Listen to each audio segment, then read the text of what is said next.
That morning, a single number detonated the national mood. $42 billion, 10 years, and a city where the police still don't arrive when someone is bleeding on government steps. Minneapolis didn't look like a slogan anymore. It looked like a warning label. And the real question wasn't who was offended. It was who was in charge when fear replaced law. The broadcast did not open with outrage or ideology, but with arithmetic, delivered flatly and without ornament. The kind of number that forces its way past opinion and lodges itself in the gut. $42 billion in federal urban inclusion funding over a single decade. And yet a quarter of Minneapolis living under what residents themselves described as neighborhood-enforced religious norms. The line was not framed as an accusation or a sermon, but as an observation, the verbal equivalent of setting a ledger on the table and walking away. In that moment, the country was not asked to agree, only to notice. And noticing, in modern America, is often the most dangerous act of all. Minneapolis had once been marketed as a model city, progressive in posture and prosperous in promise, a place where policy ambition met moral confidence. It was the city of lakes, of Lutheran restraint, of tidy neighborhoods that believed in civic trust as much as zoning laws. But the broadcast suggested that something fundamental had slipped, not suddenly, but gradually, the way structural rot hides behind fresh paint. Rising rents, shrinking wages, open drug use in public spaces, and a police presence that felt theoretical rather than real became part of the background noise of daily life. What unsettled listeners was not any single claim, but the implication that competence had been replaced by performance. The most incendiary line landed almost casually, as if the speaker understood that understatement could cut deeper than rage. $42 billion, and still no squad car when a man bleeds on the steps of City Hall. It was not presented as proof of conspiracy, only as evidence of disconnect, a system flush with funding but paralyzed at the moment of obligation. For people balancing checkbooks at kitchen tables, the math felt personal. The quiet calculation behind the number was not ideological, but moral. The cost of silence and the price of pretending that compassion alone could substitute for enforcement. As the broadcast widened its lens, Minneapolis stopped being a single city and became a proxy for a national anxiety.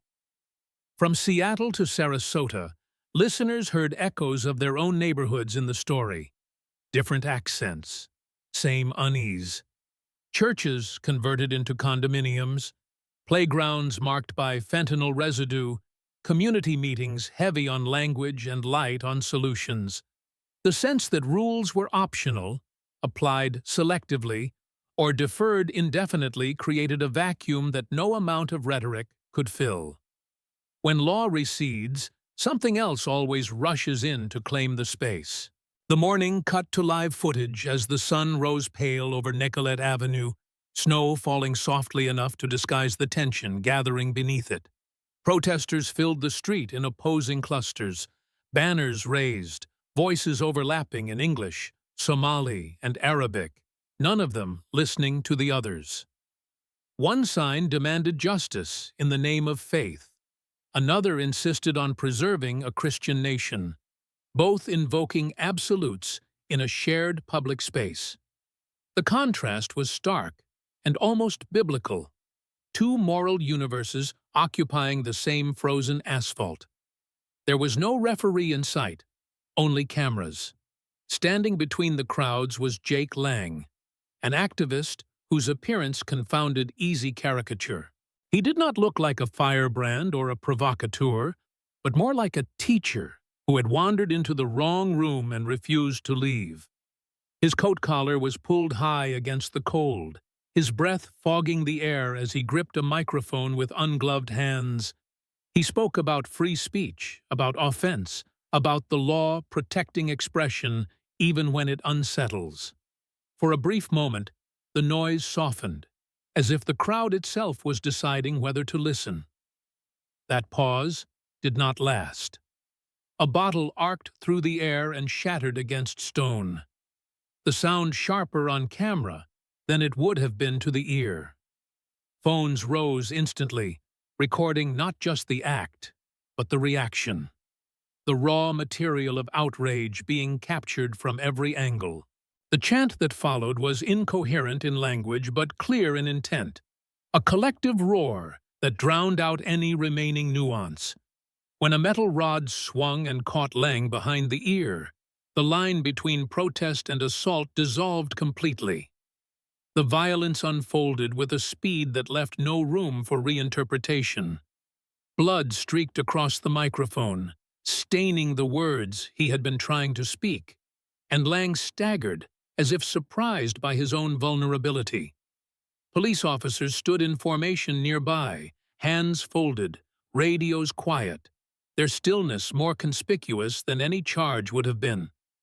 The moment crystallized into an image that would replay endlessly. A man falling, a crowd surging, authority frozen in place. In modern politics, images do not ask permission before becoming symbols. Within minutes, the footage detonated across every major platform, stripped of context and repurposed for narrative. On one channel, Lang was framed as an extremist who courted chaos and found it. On another, he became proof that American cities had surrendered to intimidation cloaked in moral language. Hashtags multiplied faster than facts, each one offering belonging in exchange for certainty.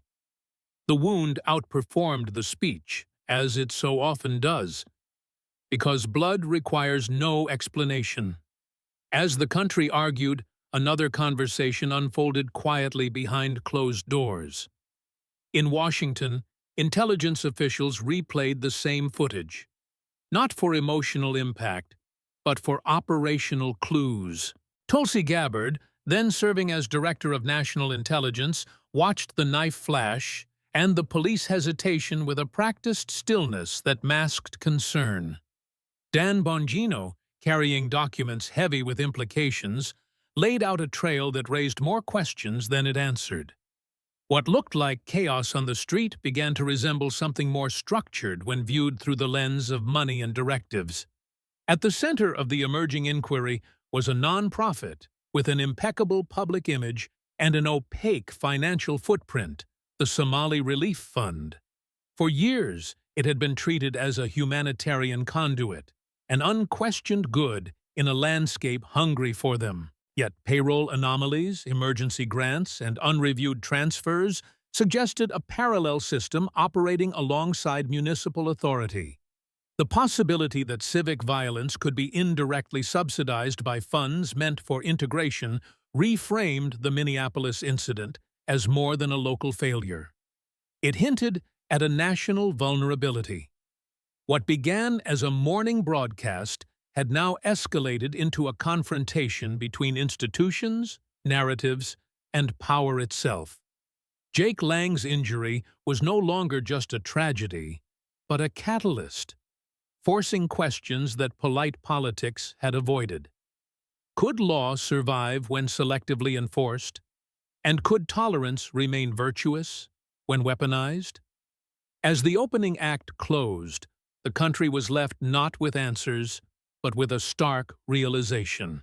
This was not about one city, one protest, or one man, but about who ultimately decides the rules when fear and funding collide. The moment Jake Lang fell on the frozen steps of City Hall, the argument in America shifted from abstraction to anatomy. No one debated zoning codes or grant language anymore, because blood has a way of canceling footnotes. What viewers saw was not a policy failure on paper, but a human body absorbing the cost of indecision in real time. The question stopped being whether the city was progressive or regressive, and became whether it was functional at all. And once that question is asked out loud, it does not stay confined to one zip code. In the hours after the footage spread, officials tried to speak in the language of caution, as if restraint could still reclaim authority. Police leadership described an impossible choice: intervene and be accused of brutality, or stand down and be labeled cowards. That framing itself revealed the depth of the crisis, because law enforcement had been reduced to managing optics instead of enforcing law. When risk avoidance becomes the guiding doctrine, the law stops acting and starts watching. At that point, the badge is no longer a symbol of authority, but of liability. Minneapolis was not unique in facing this dilemma, but it had become its most visible example. Years of reform debates, consent decrees, and budget reallocations had reshaped the city's approach to policing, often with noble intentions and mixed results. What the broadcast exposed was not a single bad decision, but the cumulative effect of hesitation layered on top of fear. When officers are trained to anticipate condemnation before action, paralysis becomes predictable. The city did not fail because it lacked values, but because it could not decide which values to enforce when they collided. As the narrative hardened, Jake Lang himself became secondary to the image of his collapse. His words were replayed less often than the moment he was struck, because conflict performs better than context. To supporters, he was a stand-in for anyone who believed that free speech was becoming conditional. To critics, he was an agitator whose presence alone justified the reaction he provoked. Neither side lingered long on the idea that speech and violence are not equivalent currencies. The distinction matters because democracies survive by drawing lines, not by blurring them. Offensive speech can be answered, ignored, or countered, but when it is met with physical force, the rules change fundamentally. That is not a conservative argument or a liberal one, it is a structural reality. A system that excuses violence in response to expression is not managing dissent. It is licensing it. And once violence becomes a sanctioned reply, silence is no longer voluntary. The national reaction followed a familiar script, amplified by algorithms that reward certainty over complexity. One network framed the incident as proof of rising extremism, carefully cropping the footage to emphasize Lang's rhetoric and minimize the crowd's escalation. Another channel treated the same clip as evidence of a city surrendered to ideological intimidation, looping the moment of impact until it hardened into a symbol. Viewers were offered conclusions before they were offered facts, because conclusions keep people watching. The truth, as usual, lagged behind the ratings. Behind the scenes, however, the focus shifted from narrative to logistics. Intelligence analysts and federal investigators began asking questions that had little to do with ideology and everything to do with coordination. Protests do not assemble themselves at scale without organization, and organization requires resources. Permits are filed, buses are rented, sound systems appear, and people are mobilized with promises, explicit or implied. The Minneapolis event, initially described as spontaneous, began to show signs of planning when examined through that lens. This was where the Somali Relief Fund entered the conversation, not as an accusation, but as a point of interest. On paper, the organization existed to facilitate integration, provide services, and support a vulnerable community. Its public-facing work was difficult to criticize without appearing indifferent to humanitarian need. But large nonprofits operate at the intersection of charity and politics, whether they admit it or not. Money moves through them quickly, often with less scrutiny than government agencies face. What investigators noticed were patterns, not smoking guns. Transfers timed closely to major demonstrations, payments broken into amounts designed to avoid automatic reporting thresholds, and a web of local partner groups whose missions blurred between advocacy and mobilization. None of this proved intent on its own, but it raised questions that could not be dismissed as prejudice. when money intended for social support appears alongside street-level agitation, curiosity becomes a responsibility. Ignoring the pattern would have been easier, but easier is not the same as safer. As Washington began to pay attention, the stakes escalated rapidly. The incident was no longer just about Minneapolis, but about whether federal funding mechanisms could be exploited to influence civic behavior. That question cut across party lines in ways few others do, because it threatened the integrity of the system itself. If taxpayer dollars could indirectly subsidize intimidation, the social contract was weaker than anyone wanted to admit. The implications extended far beyond one nonprofit or one city council. Tulsi Gabbard approached the situation not as a pundit, but as an administrator accustomed to dealing with incomplete information. Her concern was less about who was offended and more about who had authority. When she and her team reviewed internal communications from Minneapolis, they encountered a directive that shifted the entire conversation. According to the memo, officers were instructed to avoid engagement unless a fatality was confirmed, a threshold that effectively outsourced control of the street to whoever was willing to escalate first. That was not reform. It was abdication. The directive's origin was obscured by layers of authorization, a familiar tactic in bureaucratic environments where responsibility is diluted to avoid accountability. No single name appeared at the top, only a chain of approvals that pointed nowhere and everywhere at once. This structure makes policy failures difficult to prosecute, because blame disperses as it rises. Yet the effect on the ground was unmistakable. Officers stood still not because they lacked courage, but because they had been told that action carried unacceptable risk.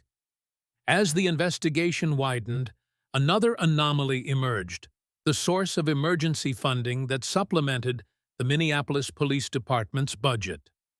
The money had not flowed through the usual municipal channels, but through a state-level grant linked indirectly to the same relief network now under scrutiny. The arrangement was legal in form, but questionable in optics.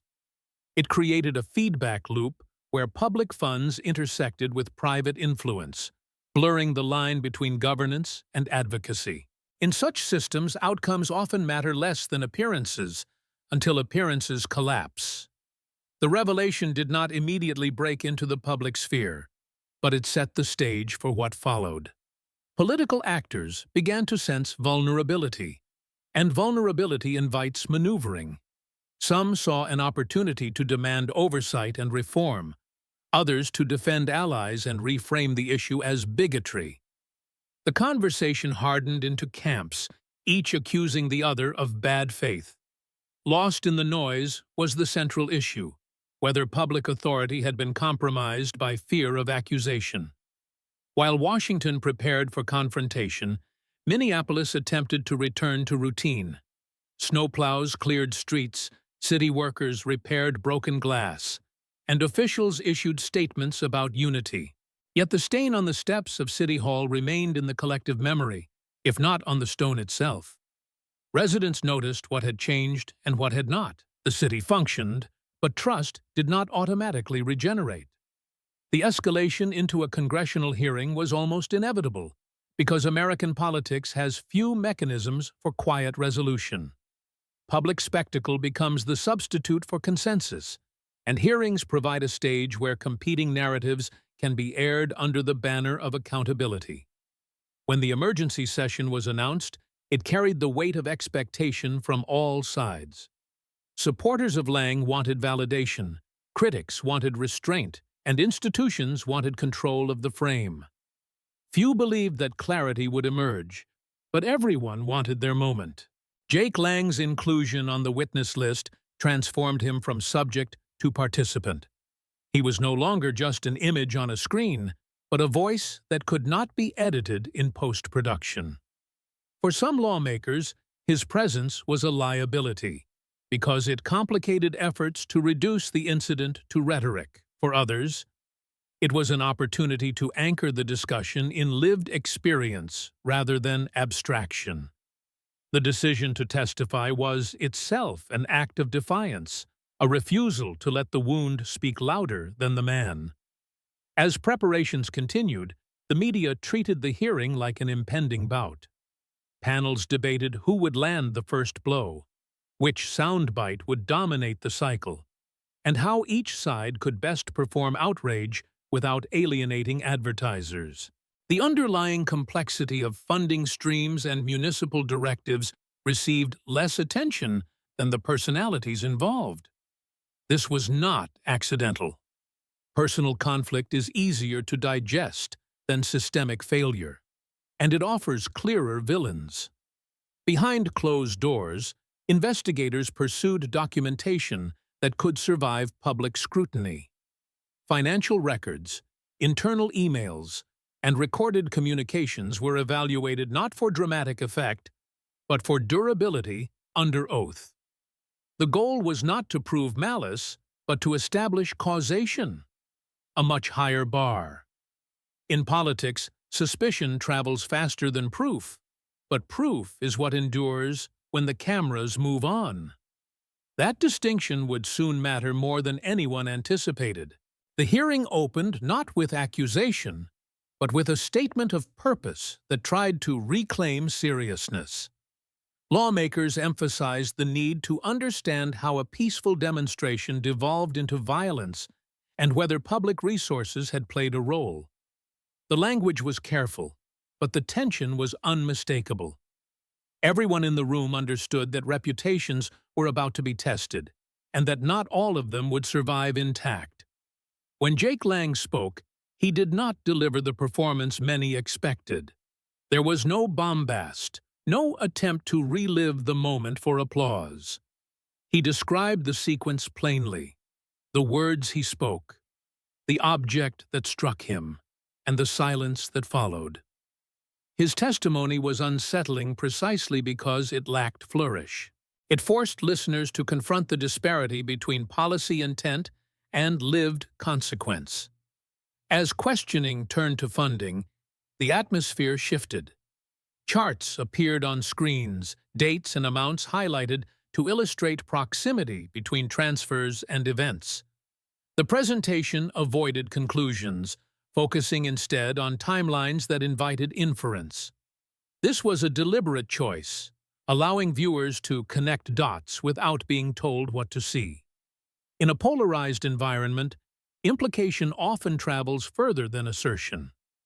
Critics responded by questioning relevance, warning against stigmatizing entire communities based on financial associations. The concern was not unfounded, because history offers no shortage of examples where scrutiny morphs into scapegoating. Yet the counter-argument was equally forceful. Accountability cannot be selective, and financial transparency does not become prejudice simply because it is uncomfortable. The tension between these positions defined the room. As the session adjourned for the day, it was clear that the story was far from resolved. What had begun as a local incident had become a referendum on governance, authority, and the limits of tolerance. The questions raised did not lend themselves to easy answers, which is precisely why they mattered. In the space between outrage and evidence, the country was being asked to decide what kind of order it was willing to defend. The pause before the next phase of testimony allowed narratives to metastasize. Commentary hardened overnight, and positions calcified in anticipation of confrontation. Supporters and detractors alike prepared talking points, not arguments, because talking points travel better in a fractured media landscape. Yet beneath the surface, the investigation continued to gather momentum. The next disclosures would not rely on interpretation, but on documentation that would force a reckoning. The second day of testimony began with the kind of tension that does not announce itself loudly, but hums beneath every exchange like electrical current in damp air. Members arrived having already decided what they believed, but uncertain what could be proven. The overnight analysis had not softened positions, it had sharpened them, as facts tend to do when they refuse to fit clean narratives. Outside the chamber, demonstrators gathered again, this time less chaotic, but no less divided. The spectacle had become ritual, and rituals resist interruption. What changed immediately was the posture of the room. The opening statements were shorter, the questions more precise, as if everyone understood that patience had expired. There was less talk about feelings and more about procedures, directives, and dates. That shift mattered because institutions do not collapse from anger alone. They erode when rules lose their force. The hearing was no longer about managing outrage, but about defining responsibility. Tulsi Gabbard framed the morning not as a continuation, but as a narrowing. She spoke of systems, not symbols, and reminded the committee that violence is rarely spontaneous at scale. It requires permission, sometimes implicit, sometimes written, and often financial. The role of oversight, she argued, was to identify where those permissions originate. Without that clarity, reform is indistinguishable from theater. Attention returned to the Minneapolis directive instructing officers to stand down absent confirmed fatalities. On its face, the policy was described as risk management, a way to reduce escalation and avoid tragic mistakes. In practice, it inverted the logic of prevention by requiring the worst outcome before action. The committee struggled with that contradiction because it exposed the moral hazard baked into bureaucratic caution. When death becomes the threshold, injury becomes acceptable collateral. Former law enforcement officials testified next, their voices carrying a mix of frustration and resignation. They described an environment where decision-making had been outsourced to legal departments and public relations consultants. Officers were trained to think first about viral footage, not imminent harm. The result was predictable paralysis, a workforce conditioned to wait until certainty replaced judgment. Certainty, in street-level encounters, almost never arrives in time. Jake Lang listened to these exchanges with visible tension, the bandage on his head a reminder that theory has physical consequences. When asked to respond, he did not accuse the officers themselves, but the structure that bound them. He spoke of seeing fear in their faces, not malice, and of realizing in that moment that no one had authority. The absence of authority, he said, was what made the crowd feel untouchable. That observation lingered longer than any accusation. The committee then turned to financial documentation, not as a gotcha, but as a map. Analysts explained how money travels through nonprofits designed to move quickly, often bypassing scrutiny that would slow service delivery. That speed is a feature, not a bug, in humanitarian work, but it carries risks. When oversight lags, influence can hitch a ride on benevolence. The challenge lies in distinguishing support from manipulation without criminalizing charity itself. Charts displayed transfers linked temporally to mobilizations, not just in Minneapolis, but in other cities where similar dynamics had emerged. The pattern was not uniform, but it was consistent enough to raise concern as payments flowed to local organizations that claimed to provide community engagement, but whose activities included protest logistics and messaging. None of this alone proved intent, but together it suggested coordination. Coordination, once established, changes the legal landscape entirely. Critics pushed back hard, warning that correlation was being dressed up as conspiracy. They argued that marginalized communities often organize around the same structures that provide aid, making overlap inevitable. To them, the investigation risked reinforcing suspicion where trust was already fragile. That argument resonated with members sensitive to historical overreach. Yet the counterpoint was equally forceful. Oversight cannot stop at discomfort. Tulsi acknowledged the concern directly, an unusual move in a hearing designed for sound bites. She emphasized that the goal was not to stigmatize communities, but to protect them from being used. When money intended to stabilize neighborhoods instead fuels confrontation, everyone loses. Transparency, she argued, is a safeguard, not a weapon. The room quieted, if only briefly, under that framing. The afternoon session introduced a complication no one had fully anticipated. An anonymous tip had delivered a recorded phone call, its provenance still under verification. The committee debated whether to play it, aware that once heard, it could not be unheard. After procedural wrangling, the decision was made to enter it conditionally, with disclaimers about context. That caution would matter little once the audio filled the room. The voice on the recording was familiar, calm, and unmistakably confident. The language was not incendiary in tone, but the implication was stark. References to letting streets get heated and to fear as a motivator reframed the previous day's discussion entirely. This was not rhetorical excess captured out of context, but strategic calculation expressed privately. The room reacted viscerally, because strategy implies responsibility.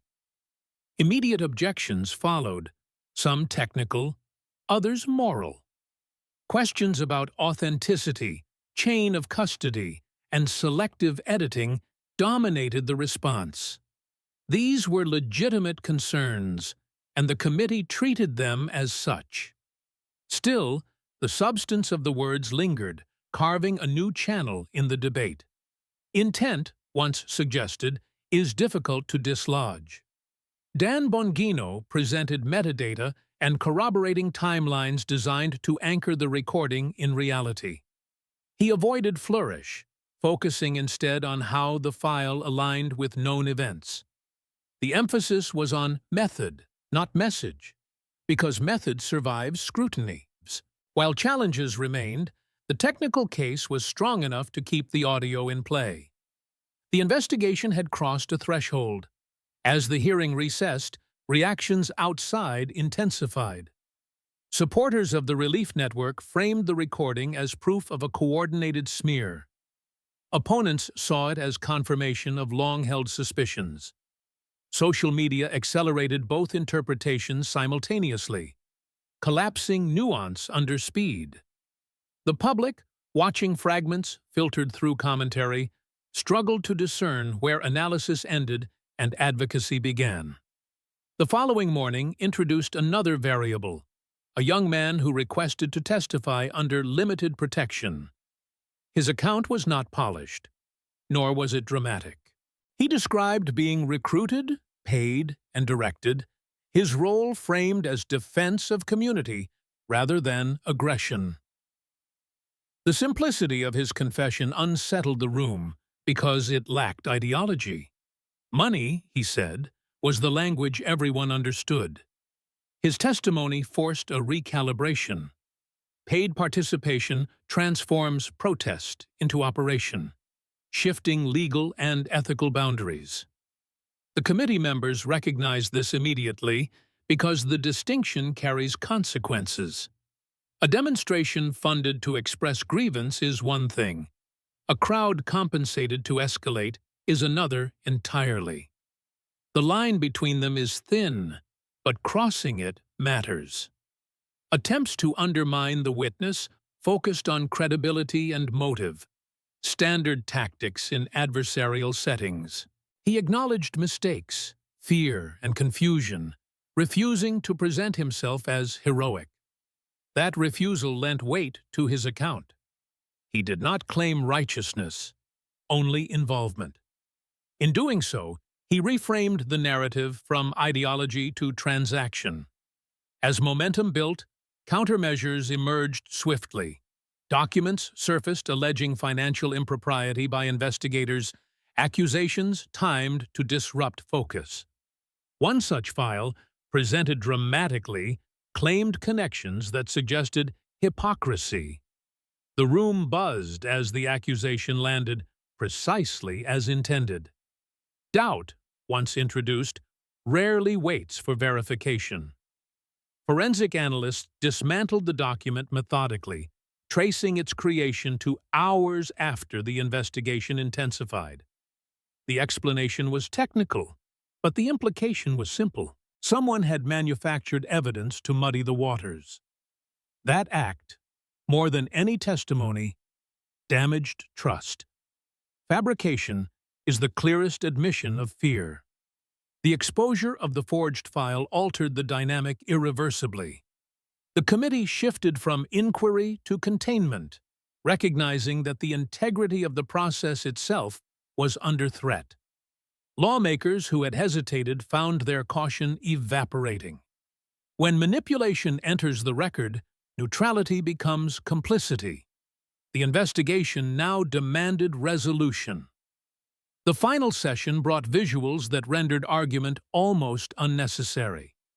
Video footage showed cash changing hands in a setting far removed from humanitarian imagery. The transaction aligned with withdrawal records already entered into evidence. No narration was needed because the sequence spoke in the language of exchange. Charity had been translated into leverage. The response was immediate and unguarded. Explanations about context and necessity faltered against the clarity of the images.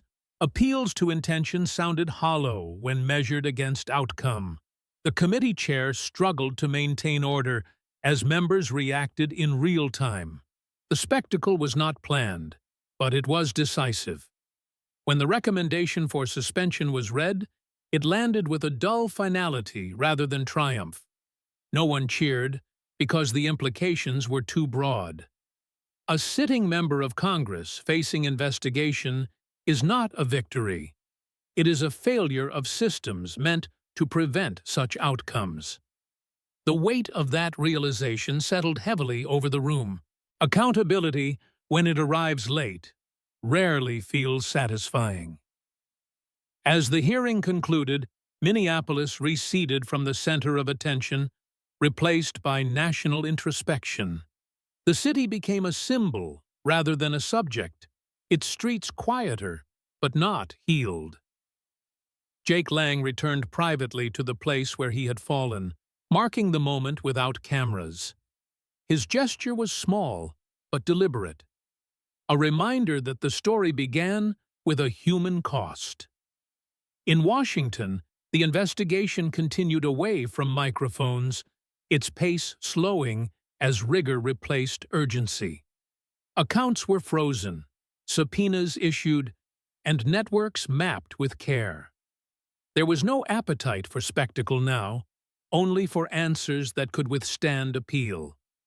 The process was tedious, as justice often is. That tedium was its strength. Tulsi Gabbard summarized the moment not as closure, but as exposure. The relief fund, she noted, was one conduit among many, not an anomaly, but a case study.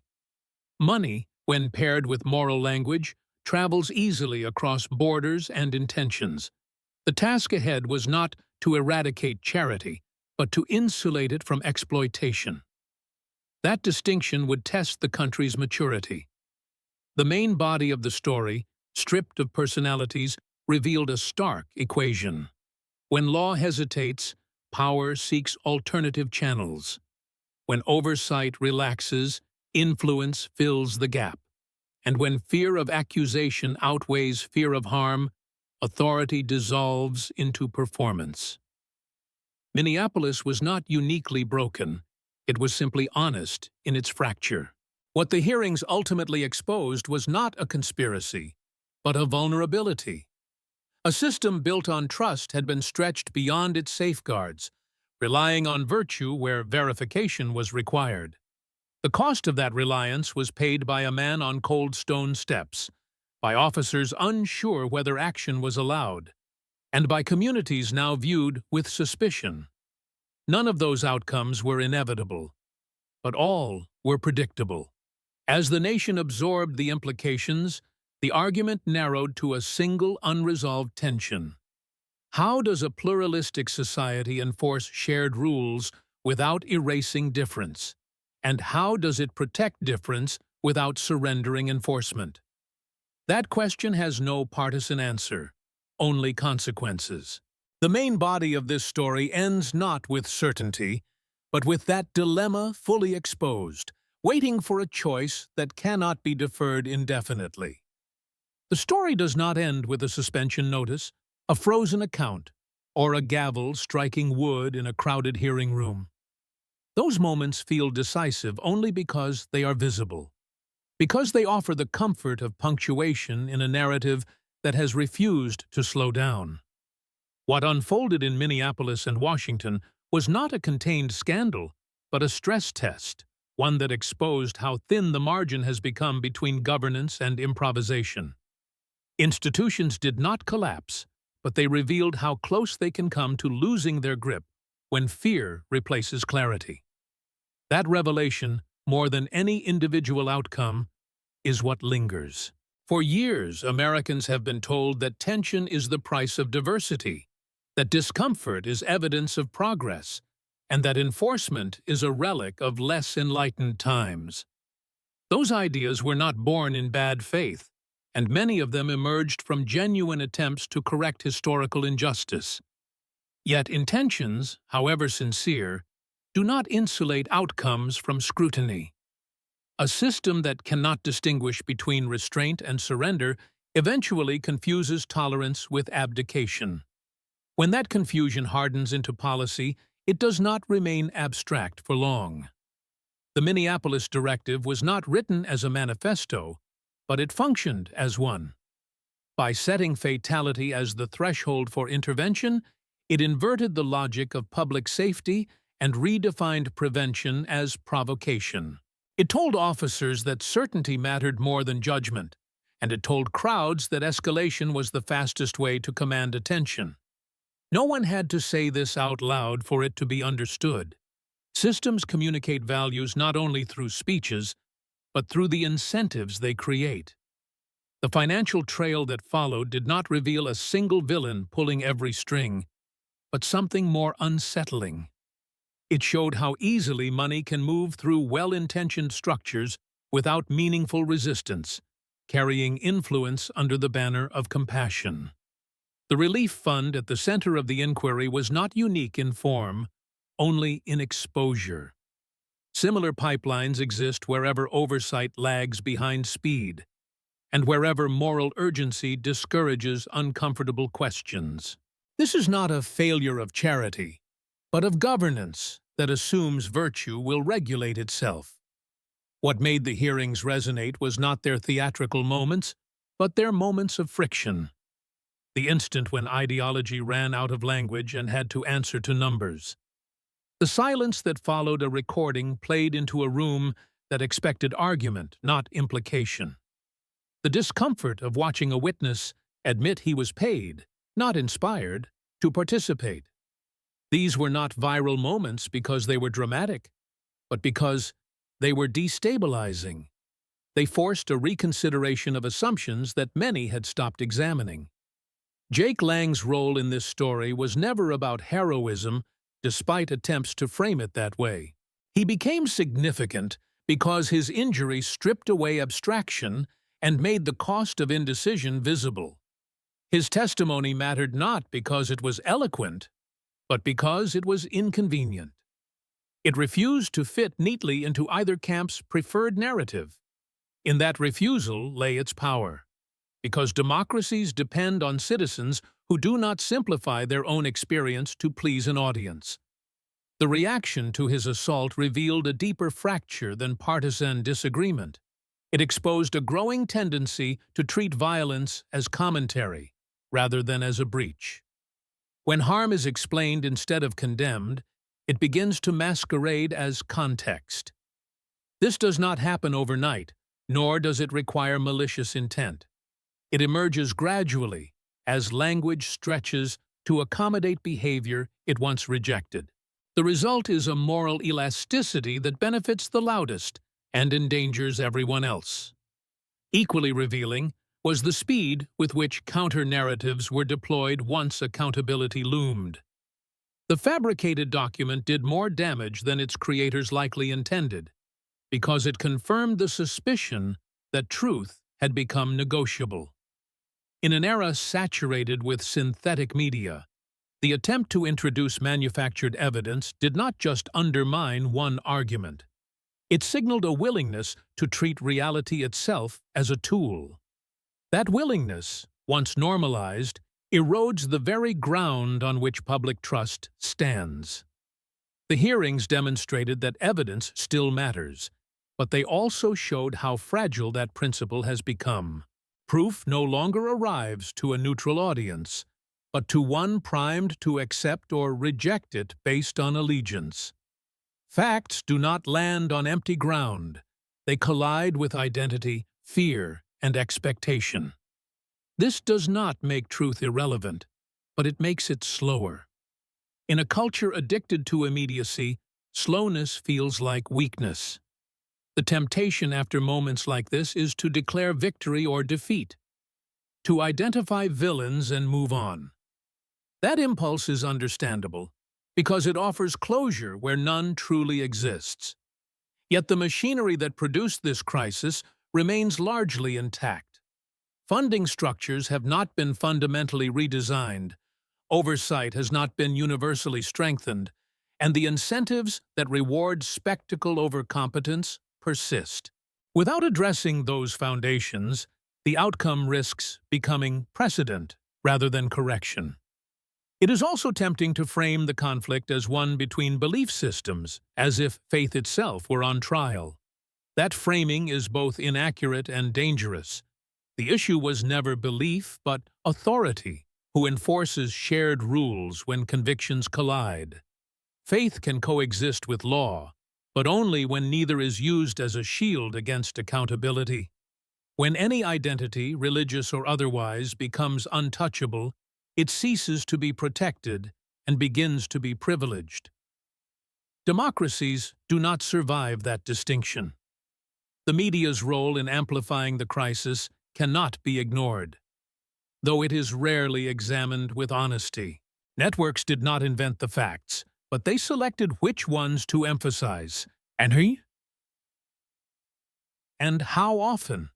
In doing so, they transformed a complex investigation into a series of moral performances. This was not a conspiracy, but a market response. Outrage retains attention, nuance does not. Yet when media becomes the primary arena for adjudication, institutions lose their monopoly on legitimacy. The public, watching all of this unfold, was asked to process conflicting signals at impossible speed. On one screen, violence was contextualized. On another, it was weaponized. On one feed, oversight was framed as persecution. On another, as salvation. The result was not persuasion, but exhaustion. Exhausted citizens are less likely to engage critically and more likely to retreat into camps. That retreat, while understandable, leaves the field open to those who benefit from disengagement.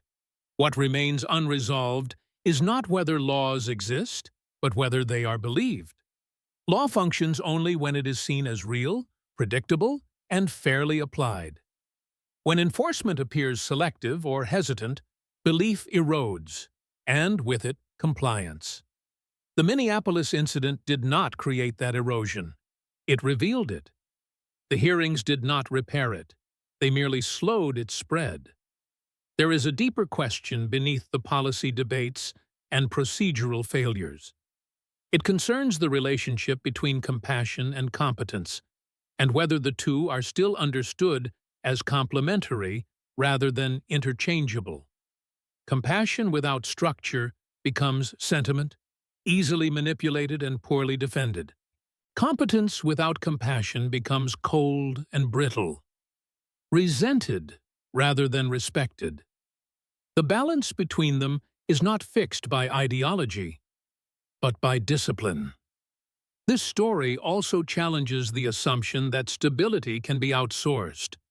Federal funds, nonprofit intermediaries, and decentralized enforcement were meant to distribute responsibility, not dissolve it. Yet diffusion without accountability creates blind spots that opportunists learn to exploit. When no single actor feels responsible for outcomes, outcomes become negotiable. Negotiable outcomes are fertile ground for escalation. Perhaps the most uncomfortable lesson is that none of this required extraordinary malice.